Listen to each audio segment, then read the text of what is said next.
Hey everybody, stick around because today we are going to be comparing the sound of Warmoth's 3 main neck constructions. Hey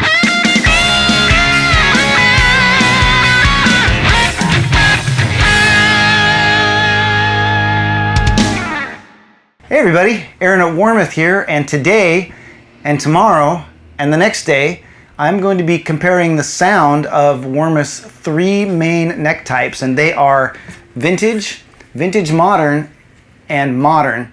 Vintage neck has a traditional single truss rod in it that's adjustable at the heel, just like Fender's earliest necks. Vintage modern has a single truss rod in it that's adjustable at the headstock, like Fender's current production neck. And then of course our modern neck has a double truss rod in it. And on Strat and Tele replacement necks, it is adjustable at the heel and has a side adjust mechanism in it. And we get asked quite frequently, you know, how these necks compare in sound and weight and other things, so that's what this video is all about. To help you identify which neck I'm playing, and mostly to help me when I edit this video, anytime that I am playing the vintage neck, I will be wearing this Bodacious Blue t-shirt. I'll wear this Rock and Red t-shirt anytime I play the vintage modern neck, and all the modern neck parts will be played wearing this Groovy Green t-shirt. At the end of this video, I'm going to be doing a comparison of other things that don't come across in the sound test, like I'm going to compare the weight, I'm going to talk about the different feel of the necks, and any other things I notice. So if you're interested in that kind of stuff, stick around to the end. But for now, let's get right to the sound test.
So that's the clean tone portion of the test. And before we go any further, I just wanted to take a minute and tell you what our signal chain is. Well, first of all, we're using the same exact Warmoth pick for every test. We are attaching our necks to this genuine Fender standard Stratocaster body, the made in Mexico version. We've outfitted it with a calibrated set of Seymour Duncan SSL-1 single coil pickups. From there, it's going into a Fender Hot Rod Deluxe 3 amp. We're miking it with an SM57, and that is going into a Focusrite Scarlett pre, and then into Reaper. So now that we've got that settled, let's listen to some distorted clips.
And there it is. That is our sound test. Now I want to make like a James Cameron movie and go back in time and weigh the necks.